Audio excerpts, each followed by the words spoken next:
Good morning. Welcome to Sunrise Daily today. I'm Chamberlain. It's an absolutely beautiful Friday morning here in Lagos. It's not raining, finally. I'm Karaoke Kilu.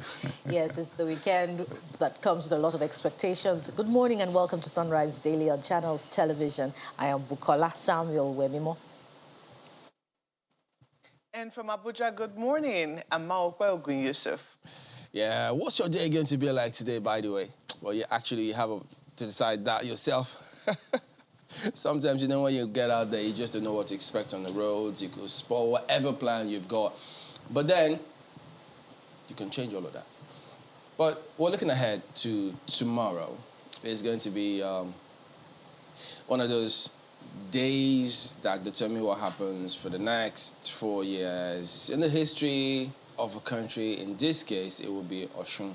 They're going to have the elections tomorrow. But then, I don't know if you saw a stash of permanent voter cards making the rounds in different places. Yeah, you might have read all sorts of meanings to it if you actually didn't look or read between the lines about all of those. Are cool. These kind of things actually happen. But you know, the thing is, INEC has spoken up about all of that. They're investigating the matter to actually find out what could have happened in that case. How is it that this happened? And one thing we're looking forward to is that at the end of the day, we hope that whatever findings that they've got, talk to the people about it so that everyone knows. Because, I mean, sometimes these kind of things, if people know what is expected of different officials, they can also help act as checks and balances when they see certain things going wrong, because they will know that, wait a minute, this is not the procedure that we know that has been published that you're supposed to adhere to, electoral umpire or whoever it is, wherever they are, those officials who distribute or perform one function or the other for INEC in different places. It's the same scenario that we sometimes talk about government agencies. For instance, if you wanted to import a car, you know, and you get to the port, do you know what is required of you from start to finish? I doubt it. Because, I mean, at the end of the day, when you think you're finished, you've done everything, then you see someone that costs you on the roads. I mean, these days you hear, what is that again? Customs, is it FOU or something? Stop cars on the road. Say, no, you didn't pay duty for this car that you might have been using for however long. It could be 3-4 years. So these kind of things will actually go a long way. But then, the PVCs this time, it's a very serious matter. You know, it just reminded me of someone who had some things in his car, you know, packed some old books, you know, that he used during university and was traveling interstate. And he got to a police checkpoint and I said, where's your bill of lading? And he's like, what's that? And, you know, they actually delayed him. And all of that, say he had to present that. And it just shows, I mean, how some of these people operate based on ignorance. But, you know, that PVC video that has been trending, major concerns, really. Yes, INEC has responded. I think it's first important for INEC to be on top of all of this, because PVC, especially right now, it's a very, very touchy topic. It's a very, very touchy one. So, yes, INEC has responded saying that they're not taking this lightly. They're going to look into it and all of that. But just imagine looking at that video. Of course, the narration that was, you know, on that video, the voice saying that, you know what, this is who's responsible, saying that maybe 2 million PVCs and all of that. You just imagine how far that video has gone and the kind of emotions it must have, you know, elucidated from people, especially now that there had been reports of people not being able to register for their PVCs, people not being able to collect their PVCs and all of that. And there's a reawakening right now. People just want to have it so they can have a say as to who governs. Is it their state, the nation, who represents them in the National Assembly? So it's good that INEC has responded to this. I really desire that INEC's investigations or the outcome will come out really fast, because you know how these stories spread. They spread so fast, and at the end of the day, we just start playing catch-up, and you don't know the impression that has been made in the minds of people, what people have decided to do as a result of that. So yes, INEC has responded, but we need more. We need to be ahead of all of these things. If indeed something that heinous really happened and a lot of people have been disenfranchised, as that picture, that video connotes, then oh dear. But it's good to know that it's not Osun at the moment because of what's happening tomorrow. Oh, yes. So they've got time to actually investigate and see, can they ever rectify these kind of things? One wonders. How did they do that? If Well- at all that's true. Yeah. Well, anything is possible considering the location where this was found. You know, you recall the continuous voter registration in Imo State at the time. But the during narration which- sounded like it was is it Port Harcourt or? Yeah, so Well, it's, the report that's why says it's a it was, bit, the discovery was found in Imo. So if it's Imo, I believe anything is possible. You recall the attack, you know, on the INEC office in that state, and you know the recording of the murder, you know, in broad daylight of the official, and INEC's response, you know, following that, during which registration, the CVR was suspended in 3 local government areas. So it's significant that it's happening there. And, you know, you can't blame the people. The narration there saying that it's a deliberate attempt to, you know, frustrate a region or to disenfranchise a region. So it's instructive, and INEC, you know, should hasten the investigative process in this discovery. It's curious that INEC is saying that it's investigating it, because I recall only yesterday, Prof said the mandate of the commission is not to prevent vote. That's another matter, by the way, but he said it's not to prevent vote buying. So why is INEC not turning this in to the security agents for investigation this time around? Well, that's just by the wayside. And to, you know, bring INEC to some form of accountability. But, you know, regarding that, those people in that region, they need an explanation, because, you know, they're all over the country. And even in Lagos, they're also saying that, you know, there's some form of approach to disenfranchise them in this coming election. But they, like other Nigerians, have a right, you know, to speak with their ballot. So beyond investigating, those PVCs need to get to the owners so that they can participate in the election. Malkwe. Indeed, Buki, I couldn't agree with you more. And that's one of the reasons why people need to be aggressive about collecting their voter cards. Don't forget that INEC has been saying that they have quite a collection with them. I think over 2 million uncollected permanent voter cards. And it would seem that this has been a problem they have faced every election cycle in and every election cycle out. So there are questions as to what mechanisms INEC itself has developed to try and mitigate this problem, since they also consider it a problem. Have they been able to, you know, maybe collect email addresses to notify people? Because it will be another kettle of fish. If people go there, their cards are not ready, yet you have a whole bundle there which nobody is coming to come and collect. Do you have a mechanism? Is there a notification system? I know that we don't pay for voter cards. It is a government service which we expect for free, because it is something that should enable us carry out our responsibility. But is there a partnership that INEC could form with the, you know, with the telcos, whereby people could be notified when their voter cards are ready? If they're prepared in batches, maybe they send bulk SMSs to those people. I mean, these are some of the questions that one should raise while they're trying to improve the general voting process. There also needs to be a mechanism to also ensure that when people register, I mean, while there's also an awareness for registration, there is also a mechanism for them to be able to collect their voter cards. And I think that people shouldn't sleep on their rights. They need to find ways to, you know, ensure that when they have registered, they are also able to get their cards. That situation which we have seen, and it's not clear, because there were 2 videos I saw.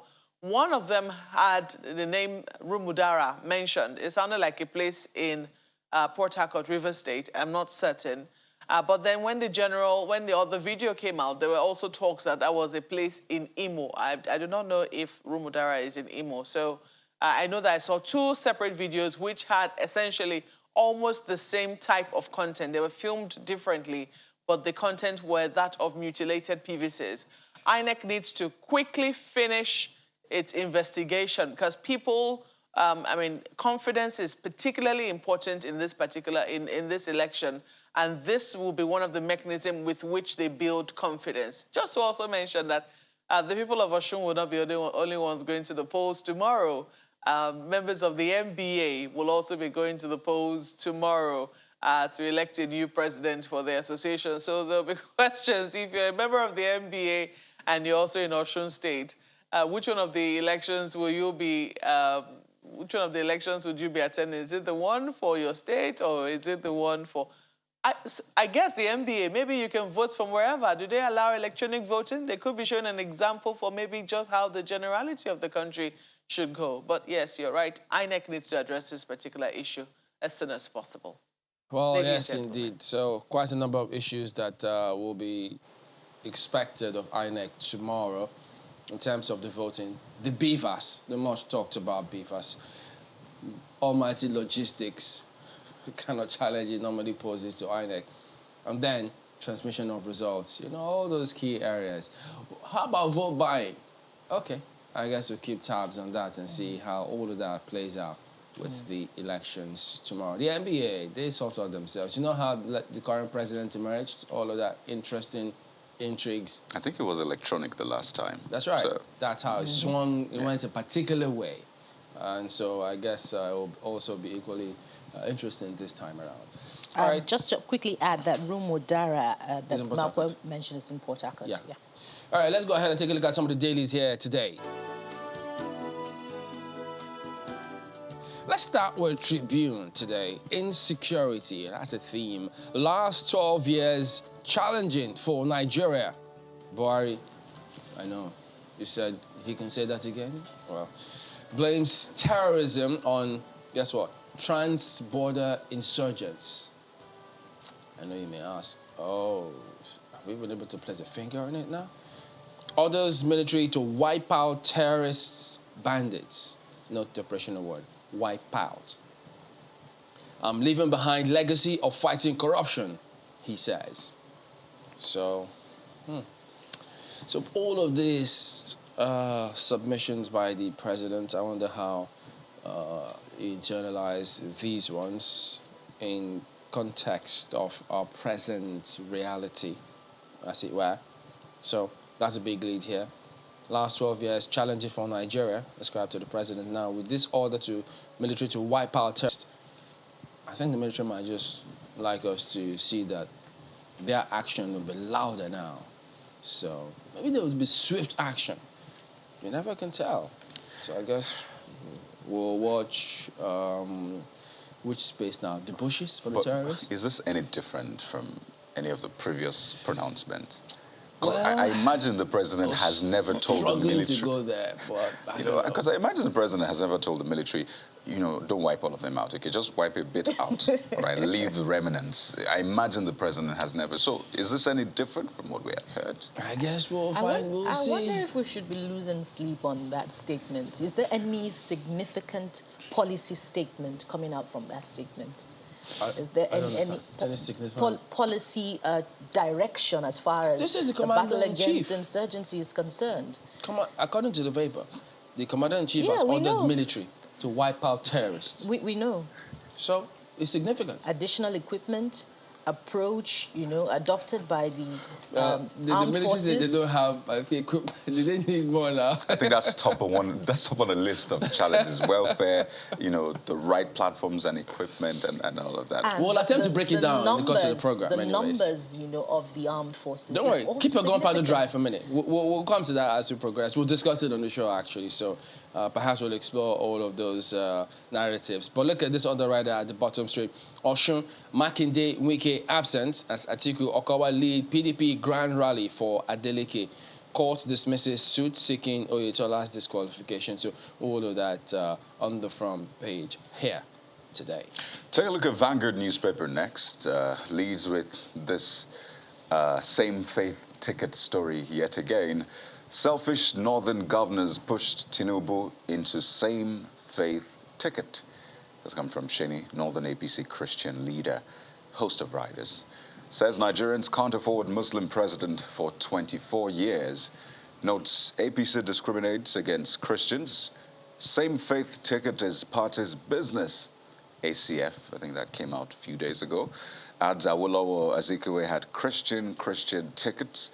It's already provoking religious distrust. Gumi.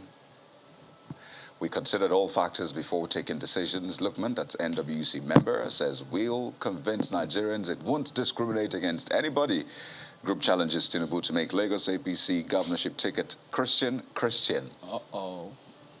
It's a slap on northern Christians, Bishop Marioge. So, page 5, that's a packed page, I can tell you that one, definitely. Right under the big picture, you see varsity strike.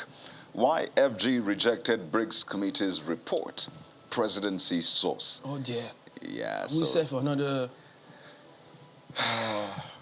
You know, this actually goes ahead. There's the part where you have to grapple with, oh, has it been rejected already? Because we thought that they said it was the going proposal, to be, that they're considering going to be it. on the president's table, and then, but now it's also saying it's been rejected. So maybe that letter was, what, an inkling into what was going to happen? Yeah, it actually sounded like it, because it was talking about just how much it is. Is it 1.2 or 1.12 trillion naira? How, you know, what the other, By the way, we'll try again to get the Ministry of Labour, but yeah, actually, it didn't work out. Second time. They're not coming on. Accountability on my mind now. So, students, I'm so sorry. Yesterday was 5 months. Well, I'm sorry, not because it is my fault, but I'm just really sorry about the situation. And I mean, you deserve better. We all deserve better, right? There's Mr. and Mrs. Perhaps that might cheer you up.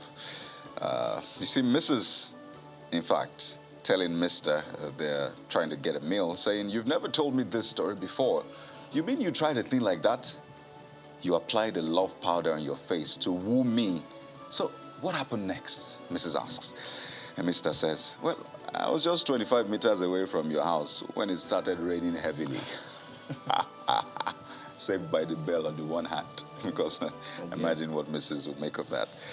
That's a repeat edition, by the way. Oh, there you go. Well, sometimes you need to bring these things twice, just so people. There's sports on the back page, by the way. Falcons pick Lionesses qualify for 2023 FIFA World Cup to meet Morocco on Monday. Quite a relief watching that match and seeing our star players doing their thing as usual. Let's leave it there for Vanguard Sports.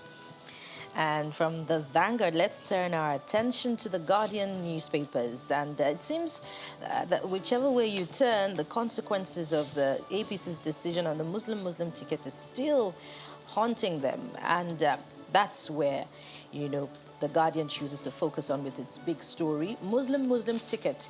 APC puts on hold Shetima's unveiling. Well, that came as a big surprise yesterday.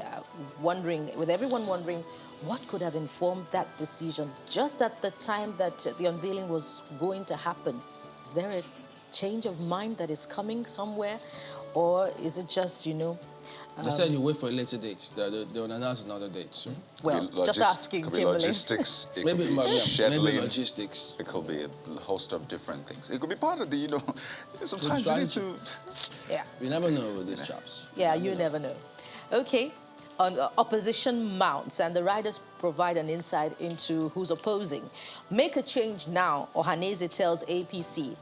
Archbishop Kegama says, "I didn't endorse Shetima." Change Lagos APC tickets to Christian to feel your action. Group tells Tinubu. We want a young candidate. APC groups reject Shetima. Okorie, Uwazurike, Olafeso, Akuns, others fault Adamu on ticket as Nigeria's reality. And that's it for the big story, but let's take a very quick look at some of the stories beneath the nameplate on the front page of The Guardian. 2023 intrigues, that's the one on the left corner. Oshibajo refutes resignation memo as Kwankwaso picks Idahosa. Kachiku names mate today. That was a memo? Well, that's what it says. It's a page 3 read on The Guardian if you're interested in pursuing the story a bit further. And just before we exit The Guardian newspapers, there's something brewing in Jos, Plateau State, as this says, don't sign peace pact with Fulani terrorists, Huriwa warns Lalong. That's on, you'll find that in page 29 of The Guardian newspapers if you're interested in knowing more about that story. And finally, the pictures speak to preparations ahead of tomorrow's election in Osun State. We hope that every vote tomorrow will count. That's The Guardian newspapers for you.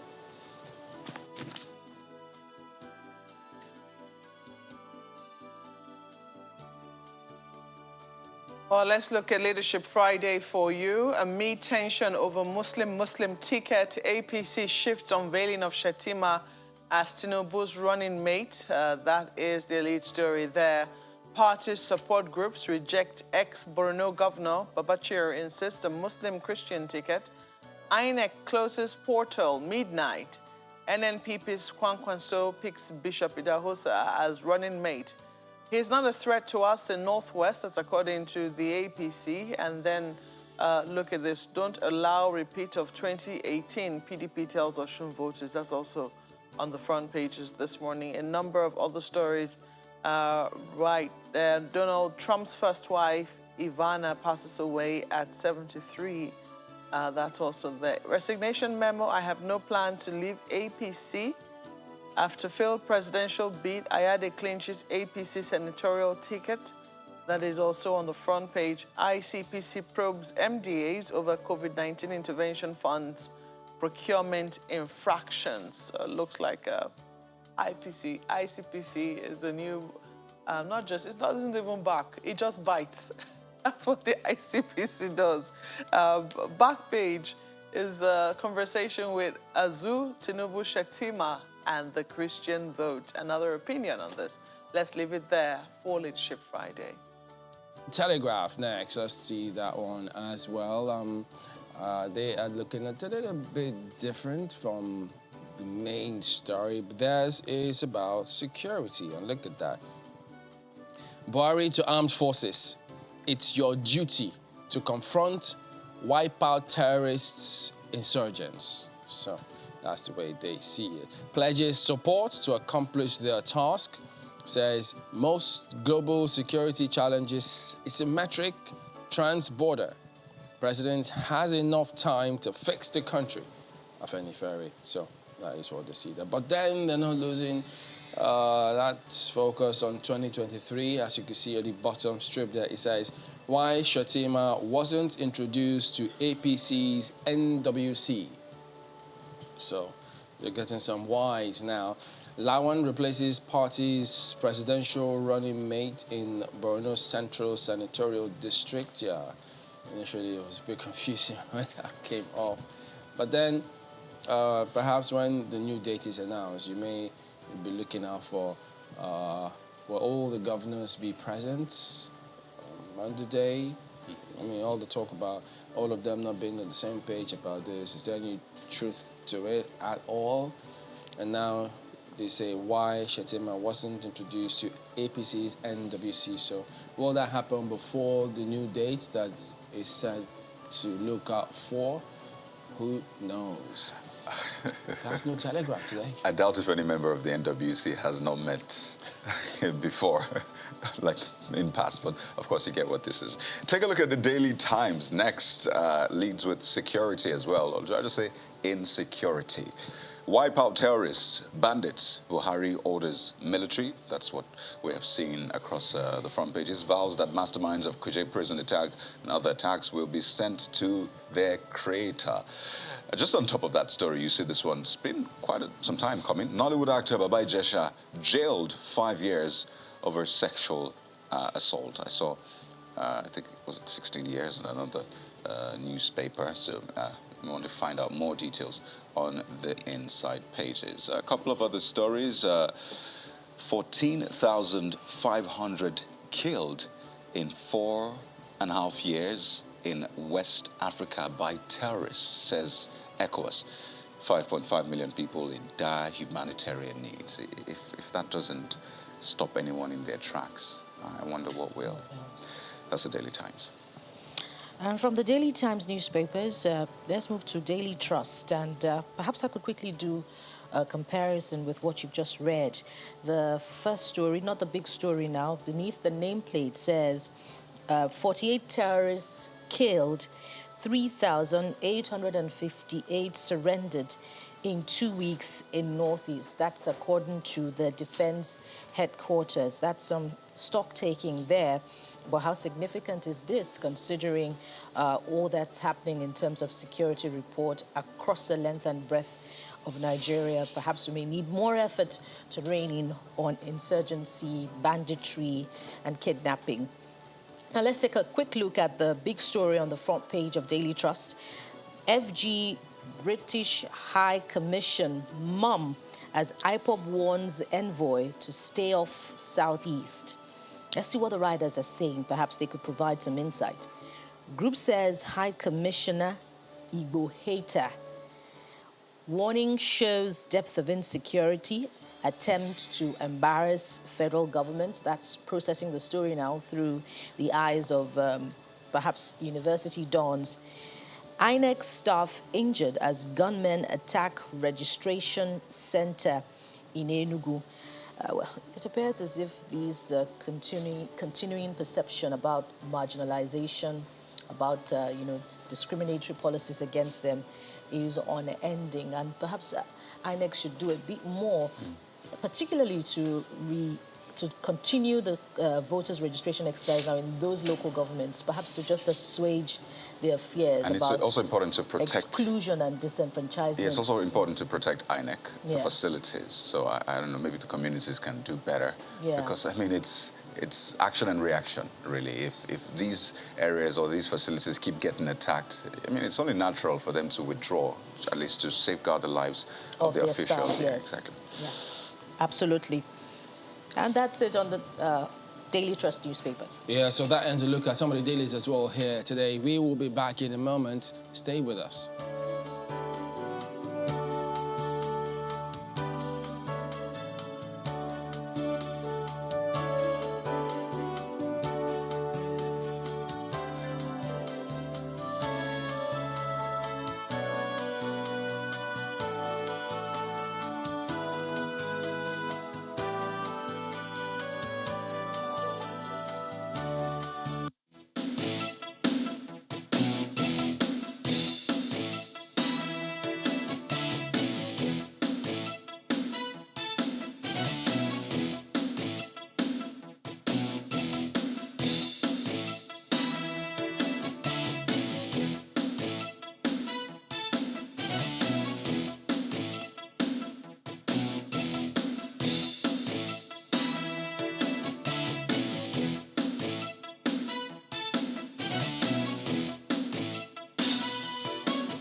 Most of the security challenges facing the world today are both asymmetric and transborder in nature, involving mainly non-state actors in different regions and sub-regions of the world. The West African sub-region, and indeed our beloved continent of Africa, are not immune to these threats. We have witnessed recent terrorist attacks in Nigeria bearing the hallmark of national and trans-border insurgents trying to cause havoc in Nigeria as well as in neighboring countries. It will be part of our duty to confront these terrorists and insurgents and wipe them off the face of the earth and bring peace to our countries. To this end, the ongoing collaboration of the armed forces of Nigeria, Cameroon, Niger Republic, and Chad in a multinational operation to combat the Boko Haram insurgency in the Lake Chad region has been productive and particularly commendable and successful.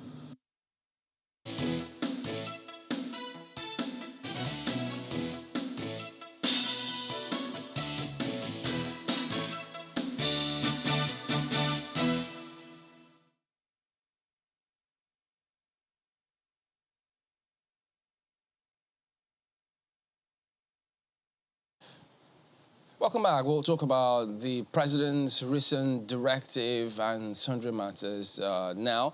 We're joined by Dr. Ezife, who is a consultant on national security and counter-terrorism. He also practices law. He's an author as well. Good morning. Thank you for coming on today.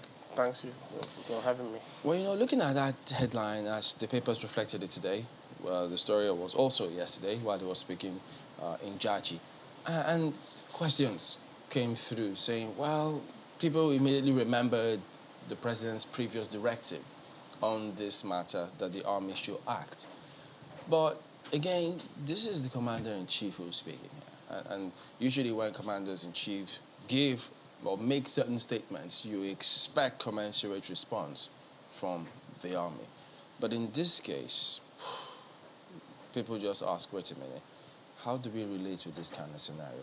So for you, you've also have heard and read what he says. How does that come across to you, for instance? Well, what he's saying flies in the face of reality. At every point when you have all these insecurity issues, that's the same thing you hear. So it makes you wonder, actually it confirms the fact that he has not been doing anything. If he's saying he's giving directives now, so what has he been doing for the past 7 years?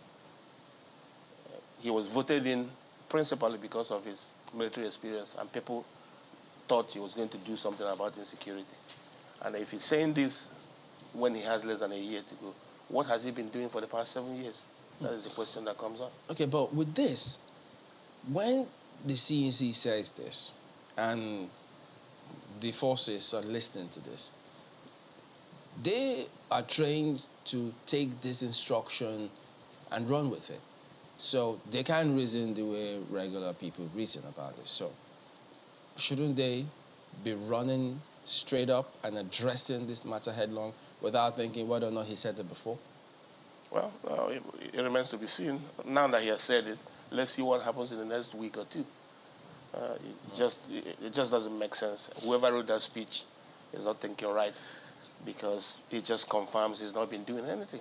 So maybe to properly contextualize at least that statement that was put out, said that the president pledged that his government would continue to provide the needed support required to wipe out terrorists and insurgents off the face of the earth. So, I mean, what comes before the wiping out is providing the needed support, continue to provide the needed support. And I think one of the operative words is continue to provide the needed support. And I think maybe we can focus on that as well. So there's what the military, I mean, we talk about the military a lot. There's the police primarily, but this is about the military because they were speaking at that event. So what the military does on the field, but the kind of support they get either from the president, from those in authority, those who can make policies. So perhaps from that angle, would you say that there's been enough support needed for them to now do the work they're meant to do on the field? Well, to begin with, we don't know what kind of support have been given.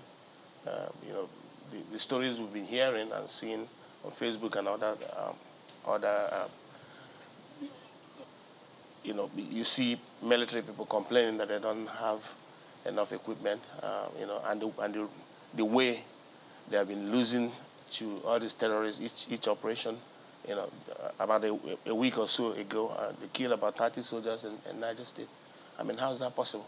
If they have the right equipment, they should be able to fend off some of these events. So, he should first of all let us know what it is that he has provided them. And then from that, then we can judge what is needed. Is that the way it works, that they just publicize what they provided? I mean, wouldn't those who want to take advantage also say, oh, okay, if this is what they have, then this is what we need to do to counter that? No, not necessarily. I mean, some of them you can disclose, but, if you bought aircraft, you can tell us you bought aircraft. I thought you told us already, Tucano. Tucano, how many of them? Is Tucano the best you can do? And they're being shot down routinely. Do you think we can do better? A training aircraft. So it would seem like the armed forces are outnumbered and ill-equipped if there are not enough equipment. And, if you consider the attack on the Kuje prisons, the report was that 300 terrorists, executed that attack. So even though the army would not like to admit it, this is where we are. Where does that leave the fight against insurgency? Yeah, they're clearly, don't take my word for it. You've had accounts from even soldiers themselves complaining that they don't have enough to fight. The Kuje thing is really mind-boggling. How terrorists can attack, a place in Abuja for 3 hours. They have not told us why they did not send reinforcement or what people in the prison did when this thing happened? Who did they call? Why do we not have a quick response team to respond to these kind of things? That's what you should have in an insurgency. You should have a quick response team that you call in when you have things like this. And we're talking about the capital of Nigeria. The terrorists will operate for 3 hours and nothing is done, and they'll leave. It's just embarrassing. You research on what goes on, security, insurgents in this country. So from your findings, what do you think is going on with all of these attacks across the country? Well, you have to, the thing about counter-terrorism, you have to, you don't have to react to it. You have to, do something before it actually happens. You have to have a way to obtain relevant information so that you're ready when these things happen, or even do what you have to do to prevent it from happening in the first place. Once you start reacting, it has already happened. It's too late. So information gathering is very crucial in terrorism, in counter-terrorism. You have to have information to prevent these things from happening. Yeah, so I mean, from the attacks that we've seen in different parts of the country, you must have gleaned a lot from what's happening. So in your analysis, what do you think is happening that perhaps people may not be seeing? Well, there are four basic, there's several reasons why these things are happening, but you can distill it to four major ones. One is the structure of the country. All these people that are doing this thing in the southeast, in the southwest, and northeast, they're complaining about the structure, the way the country is. The president says trans-border insurgents. Is it the same thing you're referring to? No, it's part of it because, the government is not doing what it's supposed to do. We're supposed to man our borders. They know these people are coming in from the Sahel region and just, nobody's stopping them. They're just wasn't through. Why can't, it harkens back to what I'm talking about, the structure. Why can't the federal government, work with the states that border all this, Nigeria, Chad, to prevent these people from coming through? They are not Nigerians. There's no reason why we should be in our country and allow people to wars in and cause confusion. The same thing, people operating in Northeast, most of them are foreigners. Okay. And they have been complaints about that. We'll explore the other options. You said there were about four, but that's what we'll return in just a moment. Join us again.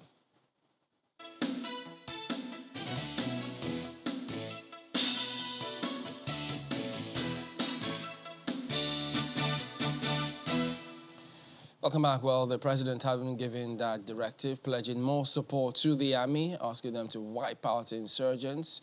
What do we expect next? It may appear straightforward, but it appears it may not be as straightforward as we expect it to be. Well, we're talking to Dr. Isife here. You talked about four basic options, but you've spoken about one of them. What are the other three? Bad governance. We need. The president talks about putting square pegs into square holes, but from what we're seeing, a lot of incompetence. It's fueling these things because you're putting the wrong people in places where they can work. You had all these spits of violence, the bombing of the train and kidnap of people, and then what has happened in prison. And has anybody paid the price? No. What kind of price are you talking about? You should fire the person responsible because they're not doing their job, just to show that you mean business. When there are no consequences, people just wars on and just do what they think they should be doing. No results. There has to be consequence when people fail. You find somebody who can do the job. And that's the way you can make people know that you're serious. So where do we place, because, time was when there was a lot of demand for the service chiefs to change. That happened. How do we place that with what you just said now in terms of consequences? You don't have to wait for people to clamor for it and you eventually do that. Okay, they waited, but there was that change. Yeah, so but does that tick the box where you say people will have to face the consequences of their actions? I don't think so. Since that time, you've had several episodes. So should have more changes? If that, are we going to keep changing everybody like that? If that's what you have to do until you get the right person, that's what you have to do. You need to keep making that point that there are consequences. If you can't do your job, I'll find somebody who can. All it takes, yes. Sorry, I thought you were done with your point. You talked about border operations, and the president also talked about the joint operations with Lake Chad, Niger, and all of that, and how it has been productive and commendable. Do you see the benefit of that in terms of security report, particularly in the northeast states that are bordering these areas? And to follow up with that, what exactly happened to the MNJTF, Multinational Joint Task Operation, tackling insurgency on the borders of Nigeria with these countries? Well, I don't know that they're operating. I think they had a problem with the Nigerian government in the past. I don't think they're operating inside Nigeria. What the president ought to do is to work with the governors of the states bordering these places, so that they can join in this fight. They are on the ground. They can easily dictate somebody who is not a Nigerian. They have their own, vigilante. They can set up vigilantes and all that just to supplement what the federal government is doing. Fighting terrorism is a comprehensive thing. You have to use every available resource. The governors are complaining. Kaduna State governor has talked about going to bomb people in the bush. And then I think there was a governor who was talking about having people buy guns, just because they are frustrated. If the federal government is working with them and the people on the ground, and they will better explain to the federal government what needs to be done. But it doesn't seem to be happening. The powers, they have no control over the army or police. Everything comes from Abuja, and there's no way you can fight in a theater without working with the local authorities.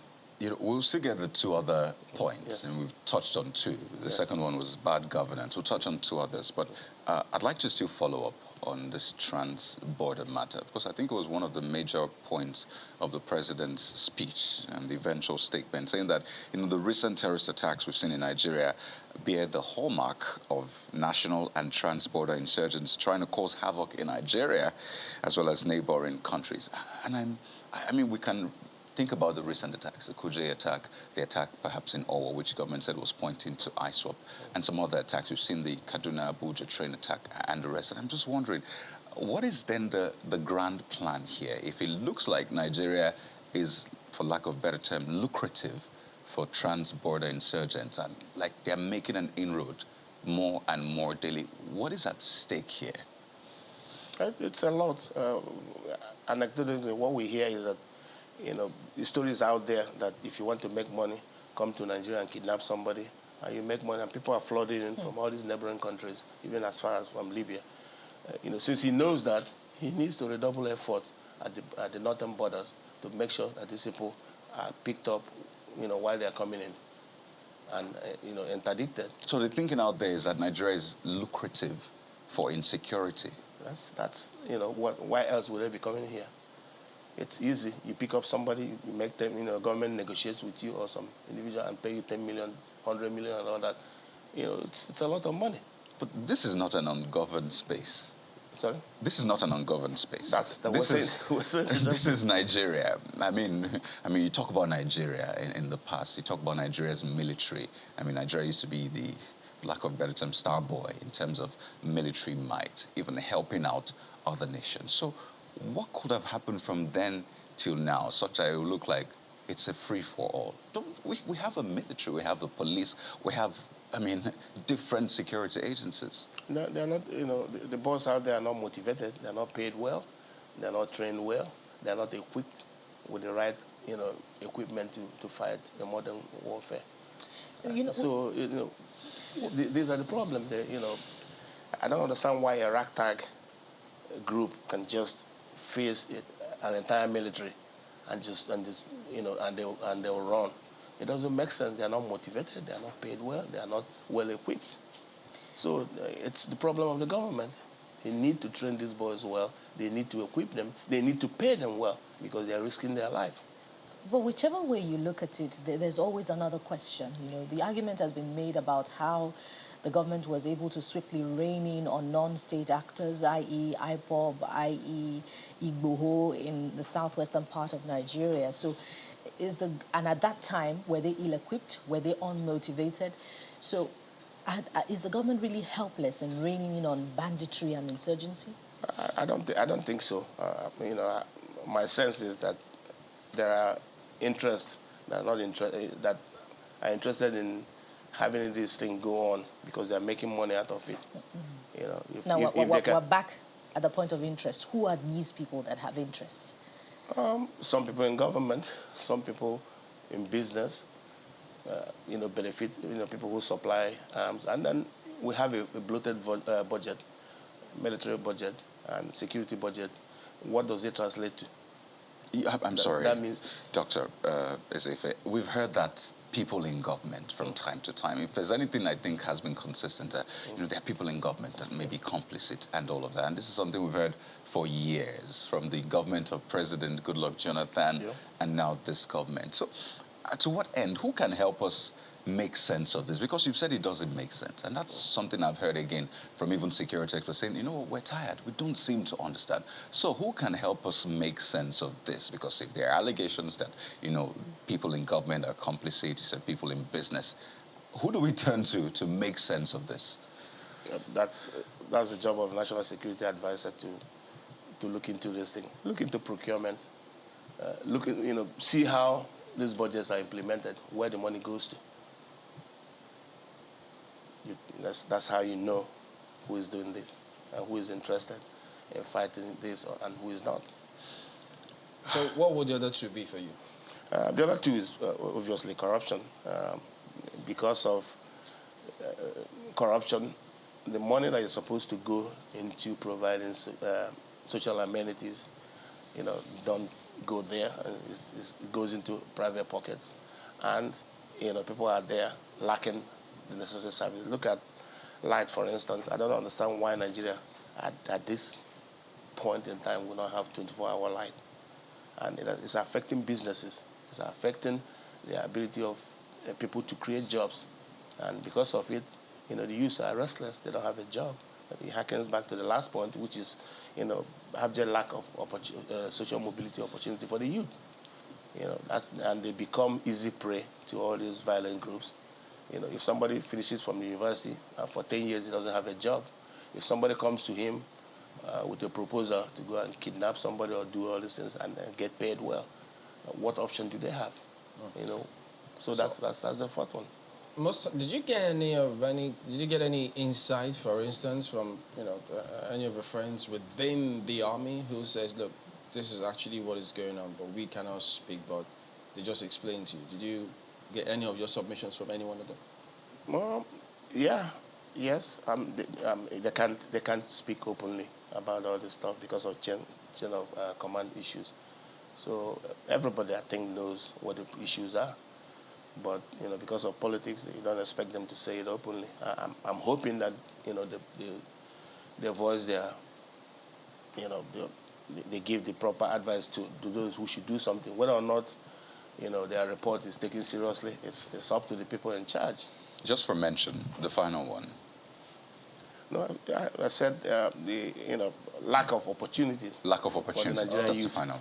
So it makes it easier for them to be recruited into all these violent groups. Mark. Are there those who say, good morning, Mr. Ezefe, there are those who will say that, I know you've spoken about motivation.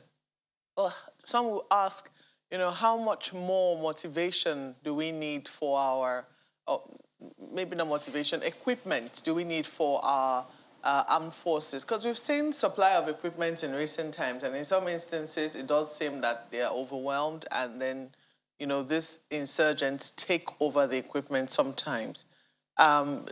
When you consider what the other side has, I mean, these insurgents, when they come in, you have to ask what are they really armed with that our own side doesn't have to be able to take on these people.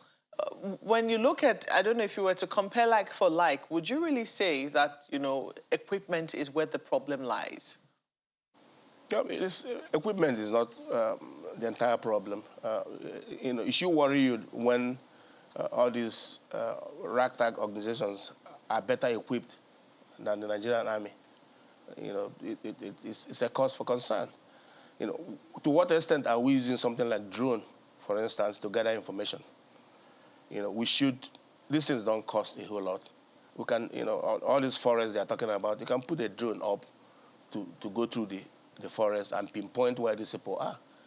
That's how you gather information. These are low-tech and low-expensive things that you can use to gather information. But apparently it's not being used, because otherwise you should be able to see these people.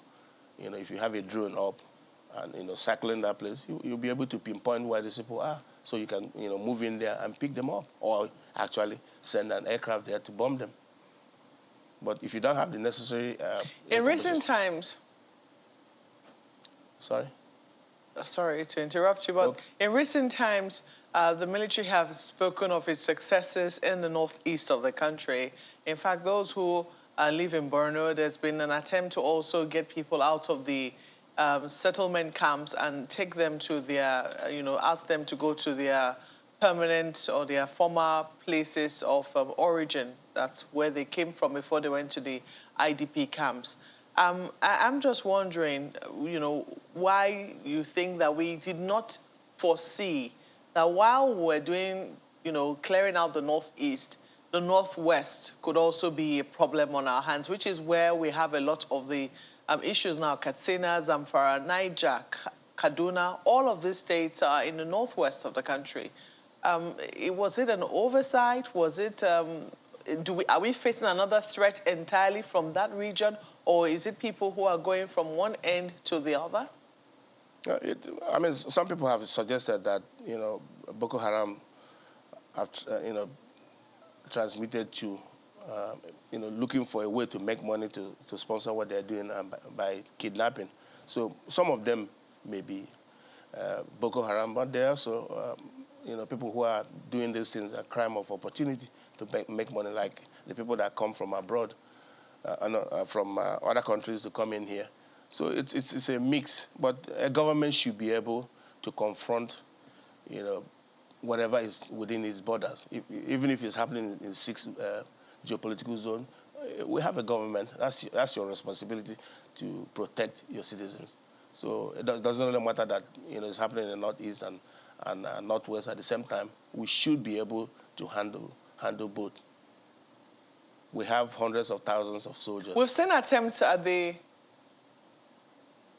subnational levels to do something, because you've talked about, the fact that state governors could be frustrated. Some of them have asked their citizens to be proactive and get license for weapons. But in some other parts of the country, we've seen attempts by the subnational governments there to set up some security outfit. In the general scheme of things, how effective do you think that should be something that every state in the country should adopt going forward? Yeah, my sense is the governor is a chief law enforcement officer of a state. You should do everything you have to do to protect your people. You should liaise with the federal government to supplement whatever the federal government is doing. Look at Anambra, for instance, since Soludo came in. You notice what is going on. He is actively fighting what is going there, and gradually peace is returning. So this is what you have to do with state government. There are people on the ground. They understand the terrain. They understand the people. They know who is doing what. So you need to work with them to supplement what the federal government is doing. Tell us a bit more about what is happening in Anambra State. Well, it's a combination of the police, the army, and the vigilante. All these town vigilantes. Give them what they need, equipment they need. Let them work in cooperation with the police and the army. And, they're beginning to rout all these criminals that are killing people and kidnapping and doing all this stuff. All right, we need to go to break. Mark, we'll come back to this, but just to put out there that the Nigerian Air Force, They use drones. They've been to those areas several times. They send us reports of the airstrikes in different areas and base of areas. There was even, I think it was in July last year, Flight Lieutenant Dairo, I think it was. They were on mission in Zamfara skies and They were shot down. was shot down. So they do use those things. So when people hear you say, well, if they have, they should have deployed it, it appears as though it was a blanket statement. But then, yes, they actually do use them. But just to put that out there. But we'll be back in just a moment. Don't go away.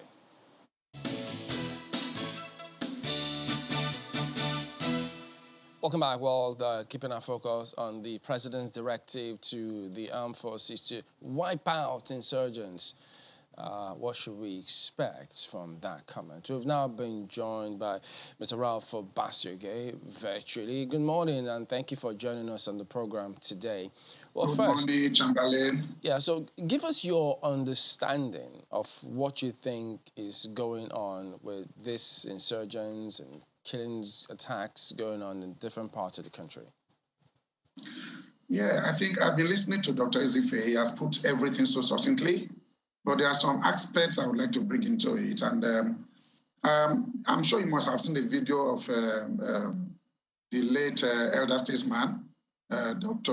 Maitama Sule, when he said that the Western world actually benefits from dysfunctional and unfunctioning states. And he then said if Nigeria was left to be at peace for 20 years, we will really develop rapidly. So when you then bring that and add it to every other thing that Dr. Ezefe has mentioned, you will then know how gradually we got into this place. But let's look at the actions of the immediate past military regimes that left the military castrated and immobile because of the need to prevent coups and insurgency. And as we speak, you are aware and you should know that the military doesn't have the heavy equipment that Mokwe was alluding to. The military has been stripped of equipment. The ordnance is empty. And so that is why you hear things about, even from the presidency, oh, we budgeted $1 million to go and buy weapons, and it was embezzled. So when did you hear of a military that will wait for money to be given, for weapons to be bought before they can act? So to really put it, drive it home, the truth is that these insurgents, ISWAP, Boko Haram, they have superior weapons. They have heavy weaponry. And I'm sure you must have listened to videos posted by deserting soldiers, Nigerian soldiers, who would say sorry, but they even counted ammunition to give them. And when you engage for 1 hour, your ammunition is finished. What do? Many of them ran into Cameroon and they were arrested. And the next thing we saw was court-martialing of these people.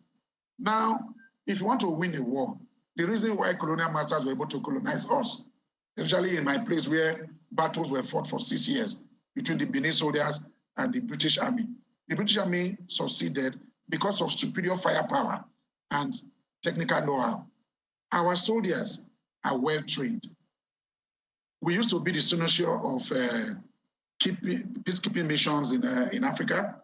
We know how we took decisive actions in Liberia and Sierra Leone. We are well trained, but it all boils down to the issues that Dr. Ezefe has mentioned. Demoralization, demotivation. Okay, Mr. Obasugye, just before you proceed, when you speak about funds budgeted and embezzled, well, we do know that in April 2018, that fund is approved, $1 billion for military equipment. Is it the same that you say was embezzled? And was there any prosecution? How did you come to that conclusion that it was embezzled? Was it all of it that was embezzled or what? That is the sad thing. You know, Dr. Ezefe mentioned the bad consequence management. In motivating people, it should be carrot and stick approach. I'm a human resource management practitioner. When you find people that have acted well, you reward them. When you find those who are not... I'm trying to find out, you know, which reference, the reports, the agencies... The government mentioned it itself. The government mentioned it, even President Buhari mentioned it in one of his speeches last year with his press. President Jonathan in his public lectures has also mentioned it.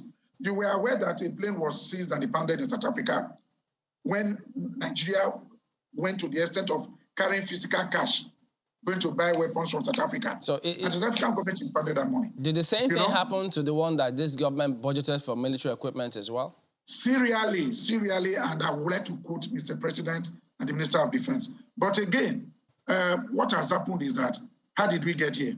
The politicians, the effect of politics, the politicians have killed all our institutions, including the military.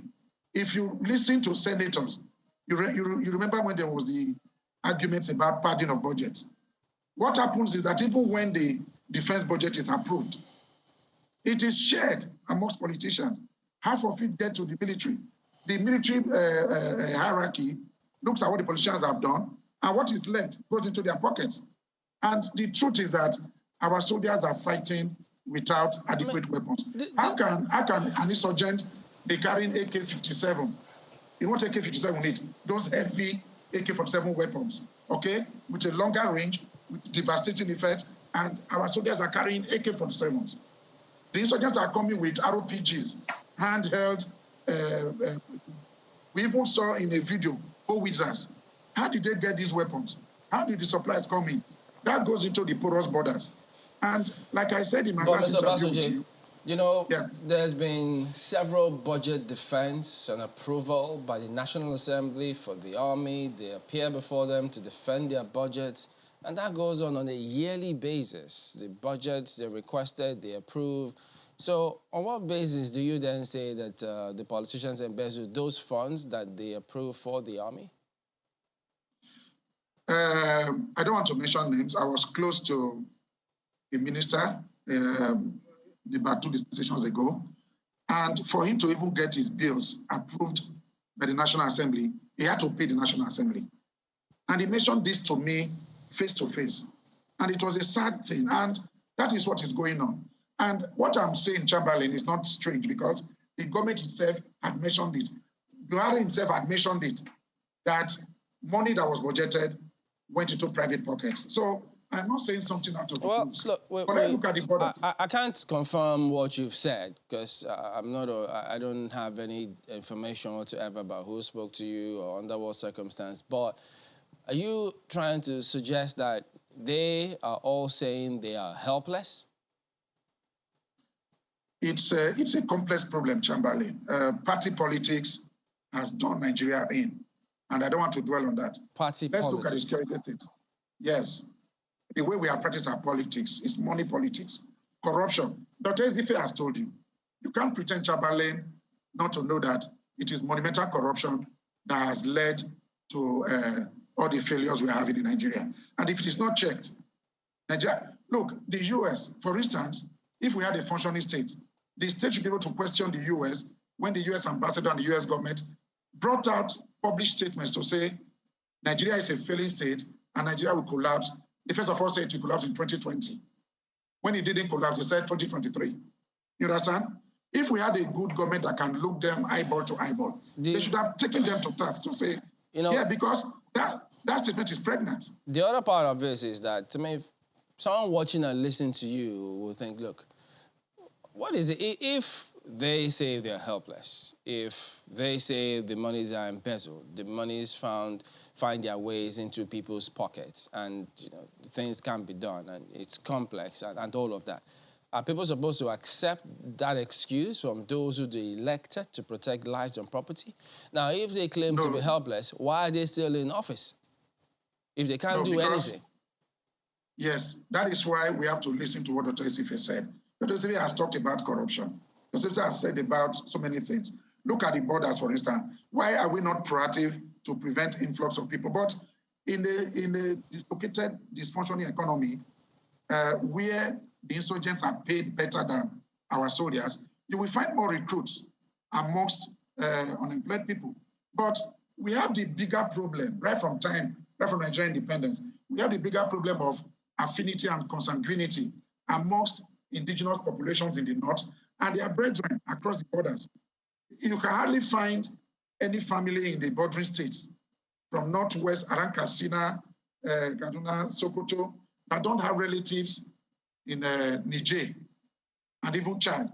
You go to the Kane Borno Empire areas, Borno, Yobe, and the rest. Their brethren are in Adamawa. The Adamawa province in Cameroon is bigger than Adamawa province in Nigeria. And the Adamawa indigenes in Cameroon actually defer to the authority of the Lamidi of Adamawa. So that consanguinity and affinity is making that border, it's not the border, even more difficult. But look, I remember the book, the character Don Quixote. When you say the president has ordered that he should go after them, how many times has he made the order? Dr. Esife has alluded to it. So it's just, they are just quixoting. Today, our border presence is only around the Lake Chad region because that is where the multinational task force against Boko Haram is stationed. Yesterday, you watched on TV when AU donated genetic equipment to them, armored vehicles, and so on and so forth. Now, those armored vehicles, give it 1 year, with what has happened in the past, half of it will end up in the hands of Boko Haram and this one. Because they will attack these soldiers, surprisingly, when they are sleeping, and they will scamper away, and they will take possession of those equipment. So I am not too enthusiastic. Now, once there is a command structure that is serious, and the government that is serious, you will see these things being solved. We are not proactive. For instance, when the Seleka rebels, if you check the mode of dressing of the insurgents in the Northwest, you will find that these are not Nigerian Fulanis. Permit me to interrupt your thoughts there, Mr. Obasaje. You made reference earlier to a trending video of late elder statesman Maitama Sule saying that Western countries are profiting from dysfunctional governments in Africa. Let's bring it home now to Nigeria, perhaps being an example. Why isn't the government or leaders who are charged with the management of security unwilling accomplices in the dysfunctioning of the systems at home? Perhaps if they are the willing accomplices, and that is where we are, what's the ultimate goal? See, let me tell you, because I follow world trends, I like Nigerian politics. If you want to see the seriousness of this, go and read Jogaba's book, Diplomatic Social Diary.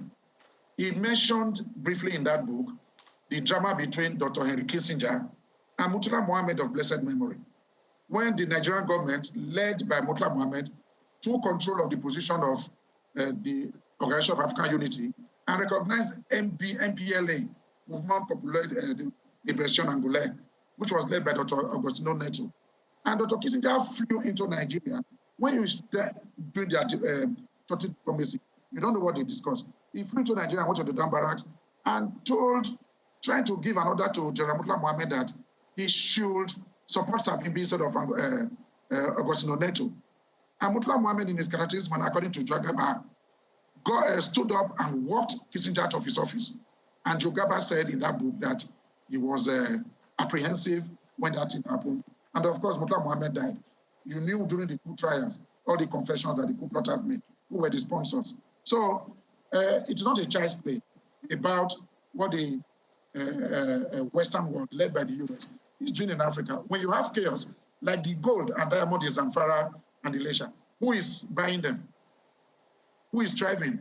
When your institutions don't function, like a Jakarta Steel Mill, like Alaja, like Oku Iboku, like Ascom, Aluminium Smelting Companies, these are turnkey companies. But Mr. Obasaje, isn't that a convenient way to look at it? Isn't that rather trivial? If you look at neighboring African countries, if you study their own approach in the fight against terrorism, they are seeing results. Why isn't the Western world profiting from the dysfunctioning systems in their own countries? I don't know the results you are referring to. And there are results in Mali. They just arrested insurgents, Ivorian soldiers, about 3 days ago, who were mercenaries, maybe met. You know that there's no love lost again between the regimes in Burkina Faso and Mali and France.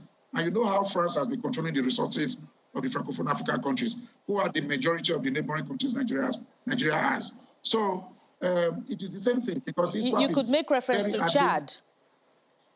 Yes, Chad has been in civil war since 1963. Are you aware? Through his Enabri, through Gokoniwadeye, they are still in war. And many of these recruits from Boko Haram and Co. are from there because boy soldiers at age 9, they're already in the desert training. We take K-47s. So they are veterans. That is why you find that their guerrilla warfare and attacks on the Nigerian army is very devastating. So these are the willing recruits. It is the same story everywhere. And I do not want us to we should not move away from the import of this discourse to not go into the atrocities of the Western world in Africa, making sure that we are underdeveloped like it is in the Democratic Republic of Congo. Why do you think the civil war is still there? Because they are taking all the bauxite, all the minerals. But let's come to Nigeria. When you have an army that is well-trained, but they have no equipment, they are demoralized. Like Dr. Esive said, during the recent train attack on the Kaduna-Abuja train, there were security personnel in each coach of that train. And many of them escaped and they made calls. You now ask yourself, I mentioned it in my last interview, because you have all the military installations in Kaduna, why were the military formations and soldiers not put in on hot pursuit of the insurgents? If something happened 30 minutes ago and you mobilize to pursue them, you will meet them in the bush. There may be 2 or 3 casualties, but if you do that often, they will not do it again. But the train attack happened, and you heard a soldier confessing on video. I don't know whether I watched what they call it, social media, and people are serious with the real media. As soon as it happened, a wounded policeman was like, he had made calls, and that they should, but when they don't get the command to go after in hot pursuit of this insurgent, as soon as the incident is fresh, then what are you talking about? You're talking about compromised command structure. There are moles in the military. You can imagine how would insurgents come into NDA and work out with officers. It baffles you. Mr. Basuje, just a minute. I haven't spoken about all the challenges, which is what everybody sees, and they want solutions. So all of these persons who were voted into office, they knew at some point in time that there were problems, there were challenges. They promised they were going there to address them. So it will be untenable for any one of them to keep giving excuses till date as to why they are not able to do what they cannot deliver. So if they can't, there's a simple way. Just step aside and let the next best person do it. There are over 200 million people out in this country who several people can provide solutions. So that said, as we wind down from both of you now, starting with you, Mr. Basuje, could you then give us, from what you've seen, you've identified the problems, what will solutions be for you? The first thing is getting the right leadership across all the structures. Political leadership, the right one. How do you mean? Military leadership, the right one. You mean another election? Yeah, very soon, but the immediate one is, first of all, consequence management. You can't be ordering the same people who were not able to act last year, who were not able to act last 2 years. You are not giving them the order over and over again. If you're not able to act, for instance, if you couldn't pursue these insurgents as they were abducted, do you think it is easy to shepherd about 160 people across the forest, shepherding them? It's not easy.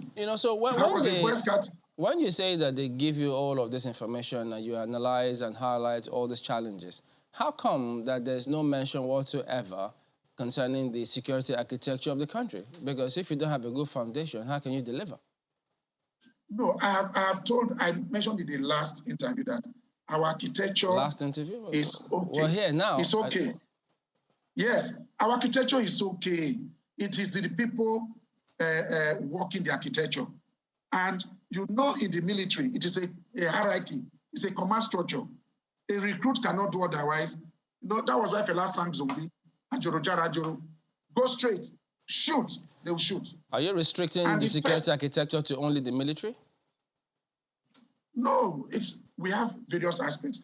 Even the vigilantes that is information, the community, it's all part of it. Those are the informal security architecture. But the former ones, from the DSS, from the Civil Defense Corps, to the Navy, to the Air Force, our architecture is first class. When we go for international peacekeeping missions, they respect us.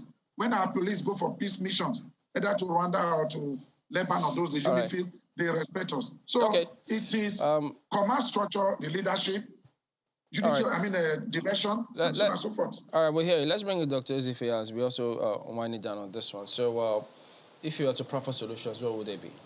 Well, first of all, you try to address those 4 items that I itemized, because the aim is to stop this thing from happening in the first place. But beyond that, in the meantime, we talked about having like a reaction force that will be set in those areas where you have these episodes, so that something happens, publicize the phone numbers, people call that this is going down, and then they'll quickly respond to that place, put a drone up to at least see what is going on. If they did that with the Kaduna train thing and the one that happened at the prison, they should have been able to follow these people and trace them to where they ended up. And then you send the reaction force there to interdict them. That is what. And then the second thing also, when you're sending these boys to go and fight, you need to have a program in place so that those that sustain serious injuries that will have to leave the army, you have to take care of them. And the ones that die, take care of their families, so that if they're going there to take their risk for you, they know that there's a backup for them. So you need to have things like that so that they'll have the heart to go there and fight for you. Do you put in a reaction force with the present situation in the circumstance? Because, there are people who still think that they've not seen a lot of them or enough demonstration of willingness to address this matter. And so if you put in an intervention force in the same scenario, wouldn't you get the same kind of results?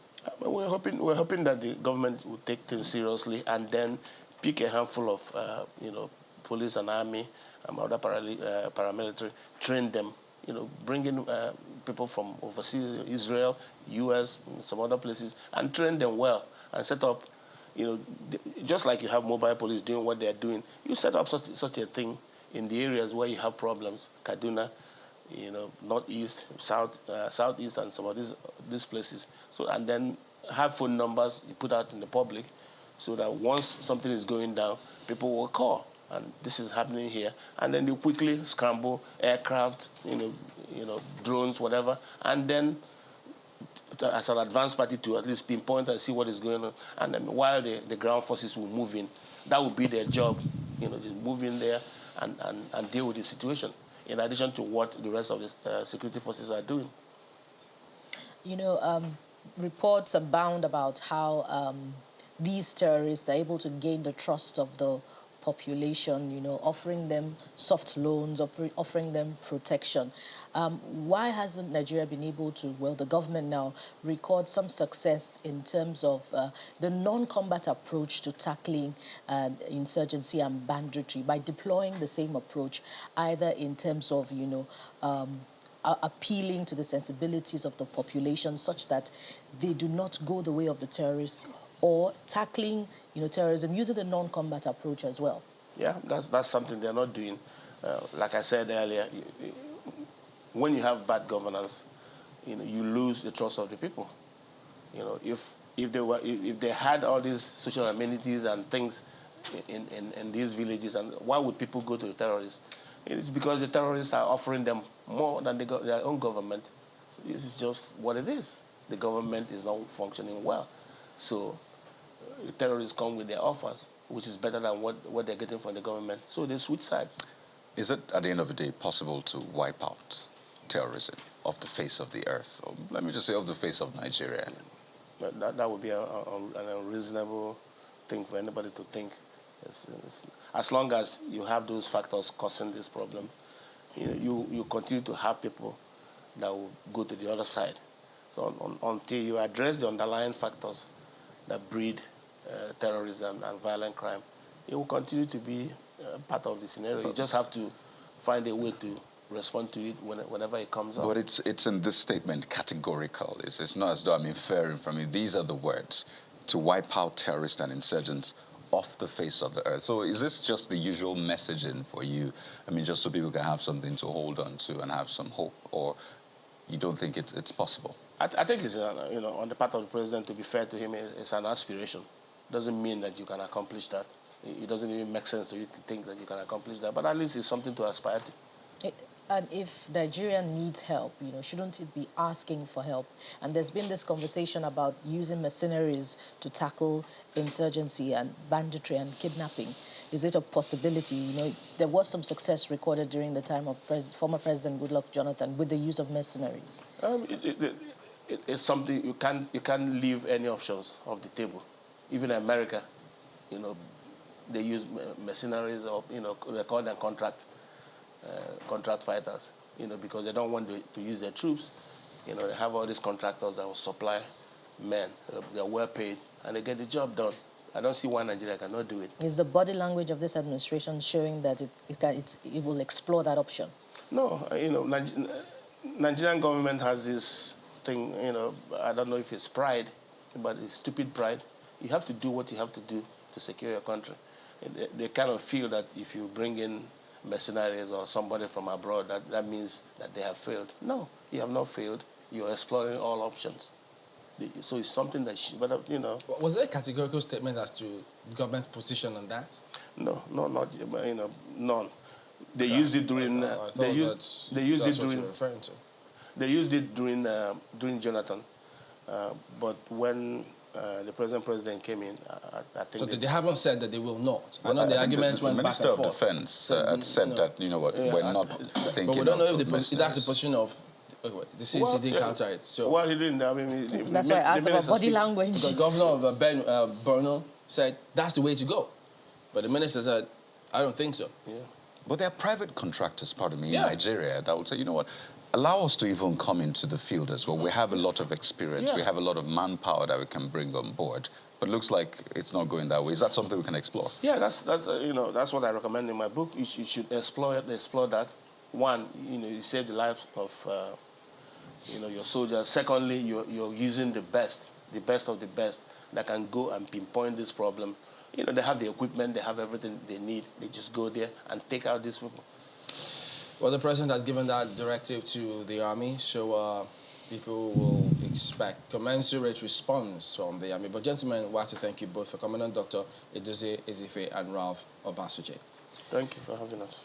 All right. Thank you very much, Chamberlain. All right. Well, back in a moment, we'll turn on a different matter entirely. But it's still about the state anyway, so stay with us.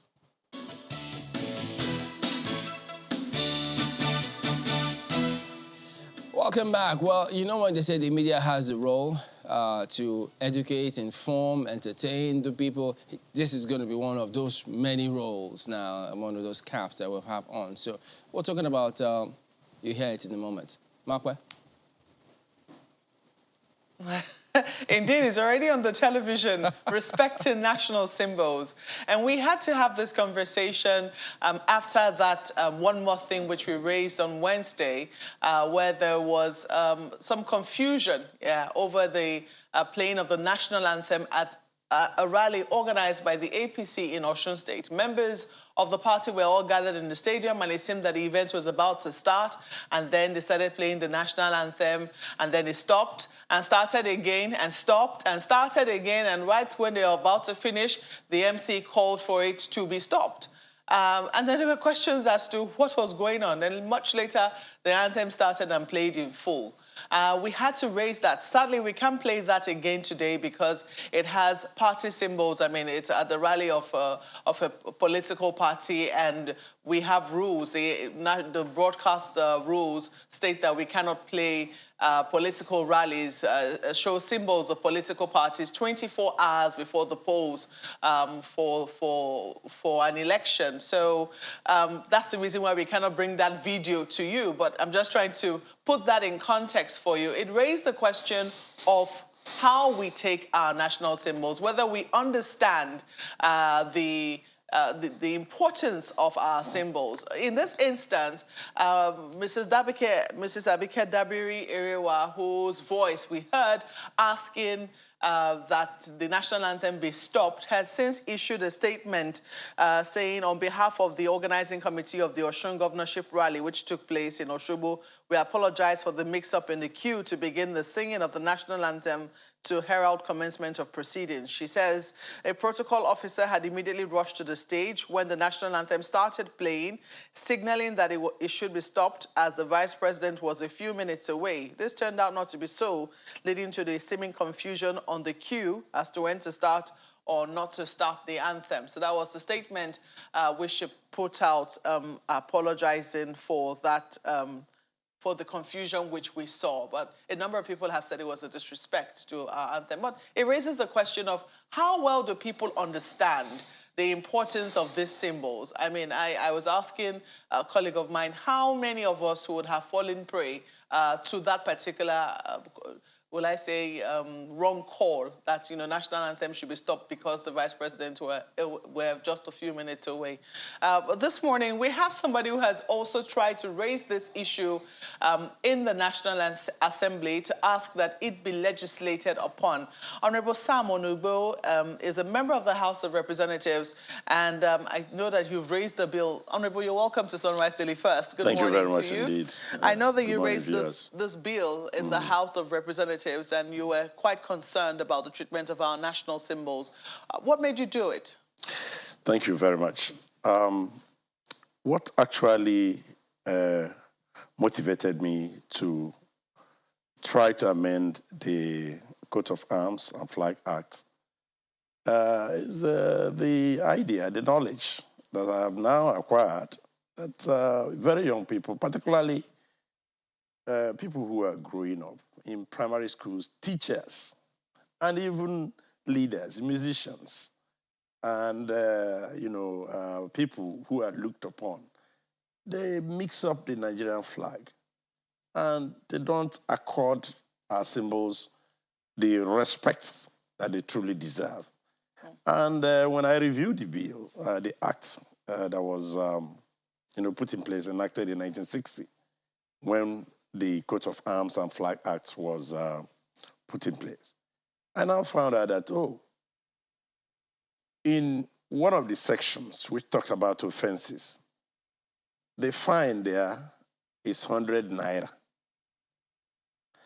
And I said, no, this also could be the reason why people are playing around with it, that we should amend the act, raise the fine, and then raise awareness. After the bill was moved, I went as far as, writing to the National Orientation Agency. Indeed. To really ask them to play their role. Because the confusion that we are into right now is worrisome. Why did I do that? I recall that a teacher in a school was telling a story about what happened in her class, how a young pupil in a primary school was being taught by her teacher how to draw the Nigerian flag. It turned out that the child perhaps came from a family that was very familiar, that knew about this and inculcated that in him. So the young chap insisted on green, white, green. But the teacher insisted on her own part that there should be superimposition of the coat of arms on the flag. And the teacher insisted? Yes, that was what really got me. The teacher was ignorant of the fact. Because of the kind of flags that she sees either in vehicles or are displayed or in offices of some big men, even those of us who are in the National Assembly, some ministers, I've had issues with a number of ministers, when I went to the offices and I saw that they were displaying the wrong flag. And I will call their attention and say, sir, please try and change this flag. This is not the flag you're supposed to be using. You're supposed to use the green, white, green. And some of them would turn around and say, oh, no, I wasn't the one that put it there. Oh, is this protocol? I remember that the day I moved this bill, in the 8th Assembly, the flag behind the then speaker was also this flag with superimposition of the coat of arms. And it was then we moved. Where did that come from? I mean, it is true that, we have been seeing in recent times a flag with the coat of arms on it. And maybe some people were thinking that maybe it was something to reinforce the power of the flag by also putting the coat of arms. You know, where did that come? Where did that creep in? Well, it's probably, you know, the state flag, the one that Mr. President uses, you know, has the coat of arms. The one that either he puts on his car when he's driving. But you see that anytime you look behind him, you see the green, white, green flag. And that's what I tell people.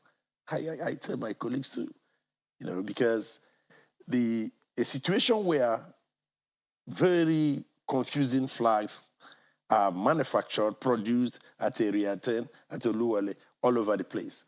That's the reason in the bill, I sought amendment to the bill, sections 3, subsection 2, C, that look, these flags should be produced only by, you know, this agency, you know, the National Orientation Agency. Also in the other section, I said, we should ensure that we honor our flags, our, you know, national symbols, because it's very clear to me that it's not been honored. Look, in recent events of major political parties, churches, you know, ceremonies, musicians, when they're playing, they keep waving the green, white, and when they wave that, very young people at home, in schools, and that's what they imbibe, that's the flag, including the teacher who insisted that you must put a coat of arms on the flag. On the flag. That was what actually, you know, pushed me. Watch So, out. so we have to really, you know, be a nation, respect our symbols, and ensure that that is actually inculcated in our young people, including the teachers, so that and then these musicians, comedians, and all this. So when they brandish these deconstructed flags, it becomes a source of concern, confusion all over the place. Okay, so let me ask you, when you said you wrote to the NOA, yes, asking them to more or less wake up. I did. What was your response? I never got one. I never got a response. I'm talking about the 8th Assembly. Never got. I was so embarrassed. I also wrote through the Committee on Legislative Compliance, because I know that you can see between then and now what has changed. Never got a response from NOA. I don't know. It's not enough to really, you know, for people to just, you know, hold positions, you know, answer big names and all that. We should really cultivate the culture of making sure that we contribute, no matter how modest, to the improvement of the society or to the improvement of whatever organization that we find ourselves. That, to me, is the essence of leadership. Mm. Well, you know, another disturbing area which you've raised, I mean, it's very disappointing that you say you wrote to the NOA and you didn't get a response. I want to imagine that, you know, the Director General and, so, you know, officers within the NOA are watching this morning and, you know, perhaps may have some response to that and also perhaps add to the discussion this morning in terms of what they are doing to raise public awareness about the importance of public symbols. But beyond that, looking at other aspects of this now, I mean, the flag, you talked about how protocol officers are the ones, because I'm sure the flag which you notice behind the speaker, not making any excuses for him, because if he too had known, he would not have that kind of flag hanging behind him. It was changed immediately. When you raised it. Yes. So the question will also be the awareness level of protocol officers. Is there a training that you are aware of as a member of the National Assembly for protocol officers in terms of the importance of national symbols? Well, it's difficult for me now to say whether they actually have received some trainings because... Because in this excuse, sorry to interrupt you, in this excuse which the Madam Abike put out, she said it was a protocol officer who ran and told them to stop playing. I do not know if it's a government protocol officer or maybe just a protocol officer for their event, but assuming it were a government protocol officer, shouldn't the person know that it is too late to be stopping the national anthem? I'll tell you something now very straight. By the time we resumed in 2019, one of the leaders in the National Assembly, they made his portrait, and his portrait still had the flag. the one that has coat of arms. I had to go up to him and say, look. So he said it was protocol that did this. And quickly, he ordered that thing be changed. And that's to talk about how much a protocol officer knows or whether he's just going by his designation. I'd earlier said here that it's not enough that we're answering big names but you are not making modest, commensurate contributions to, whatever role that you have. This is the flag which you're referring to, which you say is a deconstructed flag. Deconstruction. But I'm sure this picture was taken somewhere Yeah. of a flag which is supposed to be the Nigerian flag flying somewhere, but they don't know that this is a misrepresentation of the Nigerian flag. Question, is that the flag you see at the United Nations? The answer is no. This is that the one? That's the one you see. So it's lost on us. And let me take this opportunity to say that it's just not Channels Television that should be championing this alone. Other, broadcast organizations or TV stations should also join. The radio stations, they should join so that we create the needed awareness and make our people, to know what they're doing and not to continue to embarrass the nation. Because we do not have two flags flying at the same time. We don't. We just have the green, white, green. Yeah, those who have always spoken about the color, that sometimes the color is inconsistent. Sometimes you see an olive green, sometimes it's, in one event, you could see different shades of green of the Nigerian flag, at that event. And you have to ask, precisely which color, which green. I know when we teach children, we don't say olive green or we just say green, white, green. Yeah, and that's what we're taught. But the standard... For standardization, shouldn't we be doing something Absolutely. in that regard? That's why in the bill that I moved and the amendment that I'm seeking is that this should be produced by the National Orientation Agency. You think that there should be a centralization? Well, even if there's no centralization, but even if you are giving it out to one organization or the other, or an agency or a company to produce, to mass produce, there should be standard specification. Okay. That's the point I'm making. Okay. Yeah. Let's take this to Lagos now. I know they have questions. Right? Oh, thank you very much, Mark. I'd just like to take this from another angle. So symbols themselves they get the value of what they represent, essentially. So the flag of Nigeria, for example, the Naira and all of that. And I wonder if you're also exploring this angle, because perhaps the kind of value people attach to the symbols that represent Nigeria is maybe as a result of the way they view the country. Some people might think, this nation has not really done right by me as a Nigerian.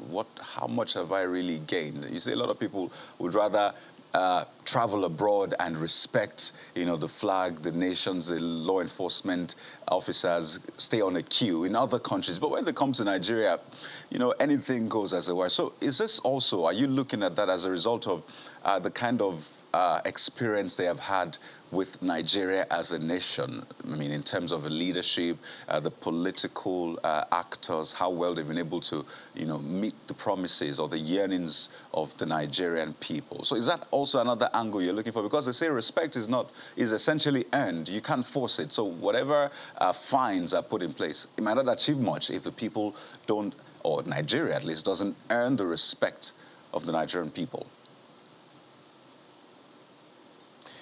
Well, thank you very much. I think it's just a simple case of lack of proper civic education. That's what it is. The reason I say this is because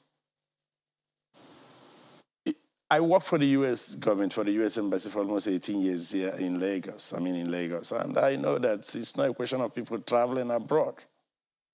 They are obedient when they come to the visa line, no matter the big man. Once he's supposed to queue and get his visa, the little guard there at the embassy controls and directs him anyhow. And he's very obedient.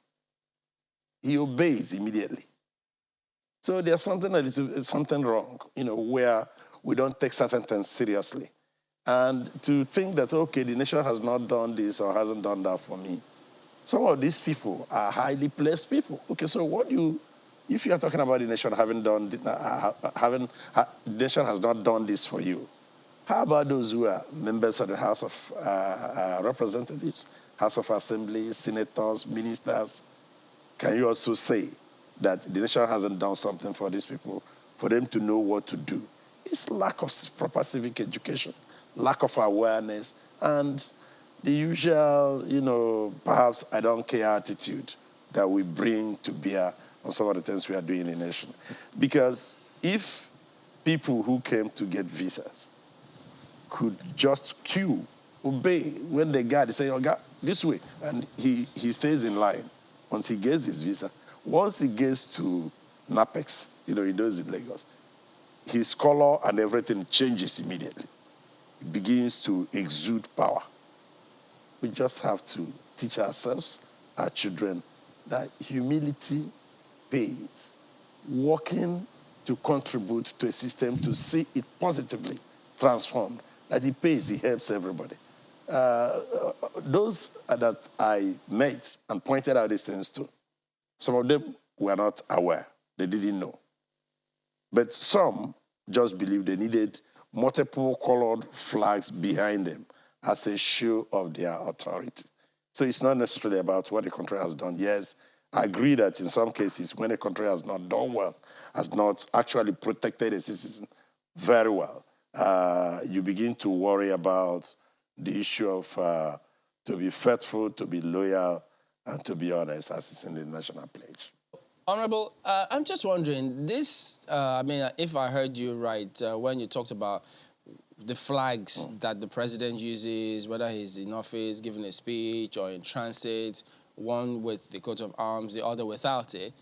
So, and then if you look at the Coat of Arms Act, if you look at Section 3B, where it says, talking about what the national flag is. Now that means says any flag for the time being appointed to be flown by the president. So if it says, well, I'm using these two, does that necessarily mean that he's appointed these two to be used? Are people also flowing from seeing him use it? And if that were the case, would they have been properly interpreting that Section 3B of the Flag and Coat of Arms Act? Well, Chamberlain, I just made one explanation earlier, which is at the United Nations, at ECOWAS, at our institutions around the world, or global institutions, do we have the green, white, green? Or we have the green, white, green with the superimposition of the coat of arms? The answer is that we have the green, white, green flag. And that's the flag of the Federal Republic of Nigeria. And I also made the point that when you look behind Mr. President or wherever he sits, what you see is green, white, green. Except maybe when he's either, driving out or is maybe going for some official ceremony. Other than that, what you see always is a green, white, I understand green. that, so I'm asking. Well, let me ask you the other question. From the point of law, is it right to then use the one with the coat of arms? Please come again. From the point of law, is it right to use the one with the coat of arms on the white? No, it's not right. But do not forget that in describing the flags, they talked about the state flag, the one that is used by Mr. President. Not when you see him seated there at the villa. What you see behind him is a green, white, green. Check very well. But except if we're talking about maybe when he's driving or he's going on official, whatever, perhaps that's when you see the one that has the coat of arms, because it was referred to in the description as a state flag. But question, so if you come to my office and you see green, white, green with the superimposition of the coat of arms on it, am I Mr. President? Those people, ministers and all these other people who are using them, are they also Mr. President? They are not. So let's work towards creating the needed awareness. I think to me, it's a little bit embarrassing that at this age, this is a flag that we started using since October, 1960, after Pa Taiwo Akunkumi, came up with the design from when he was about 23 years, when he was out there at the Norwich Technical College in London. And he won the competition, and this was accepted, and we've been using it since then. So to know that between 1960 and now, people are still mixing up the flag, it's a source of concern to me. So I think we need to do a little more of our civic education, awareness, so that young people, I'm talking about young people, this time is everybody really, because if you see actors, comedians, people at the stadium waving the green, white, green with superimposition of the coat of arms, they're not really, really young people. But let's see what we can do with our people who are coming from primary school up, and then create the needed awareness. There was a question she asked about the protocol people. I remember when I was working, let me just make a point. Yeah, quickly, okay. 30 seconds. Okay. When I was a commissioner in Abia, and the Speaker of the Federal Republic of Nigeria, number 4 citizen, was coming, I told the protocol people that, look, the Speaker is over and above the governor in ranking, and therefore you have to recognize him. They ignored me on several occasions until the Speaker's protocol person now corrected that. So it's a question of awareness. It's a question of us getting involved in this and making people know that this is part of what we're supposed to teach people who are around us and who are maybe the young ones. Thank you so much for your enlightenment this morning. Honorable Sam Onuigbo is a member of the House of Representatives. We've seen a lot of your mails and tweets. Sadly, we are totally out of time because everyone loves a good story.